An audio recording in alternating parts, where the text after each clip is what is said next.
Magandang buhay mga kalapatol. Ayan nga, dyan nga mag-a-update tayo ng mga wires natin, yung mga panlalaro natin ng South.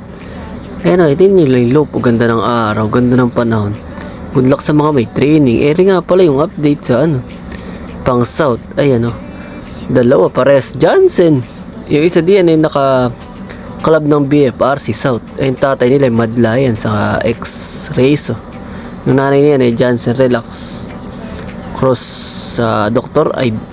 Ayan pa isang pairing natin. May itlog na rin yan. Ayun nasa taas Koopman. Ayan nasa baba Rezo. Ayan, lagyan ko lang ng date. Ayan, Koopman X Rezo March 28. Ayan yung pisa. Ayan yung mga unang mga ibon dito. Magulang ni Small. Ayan mga lolo bird. Tingnan nyo lang. Pero sana maglabas pa rin yun. Magsimilya pa. Kukuhanan pa natin mga lahi yan. Saan dito yung isa nating pairing. Tingnan nyo lang. Dalawa pa yung nakahalimhim. Ayan, natatanggal na yung dinigit kung papel. Madla X sa X makina.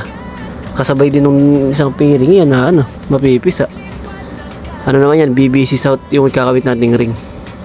At meron din palang nagitlog dito sa loob. Ayan nasan ba? Andito sa gilid, ayan. Ayan, Madla Cross Rezo. Yung sa isa kanina kapares ng Koopman. Yung kapares niya nandito. Ayan, yung itim. Online Homer saka X Machina. Ayan may nakakita nga ako, may nabasag na itlog. May nangitlog hindi ko napansin. Yung ata ng itlog niyan, yung Benito Goki. Sa cross ang kapares si Dr. Aid. Ayan nga palang black green si Lene for out. PM lang kayo. Eto rin, for out din niyan. 488, may mga wala pa. Ito, yung ilalaro si Small.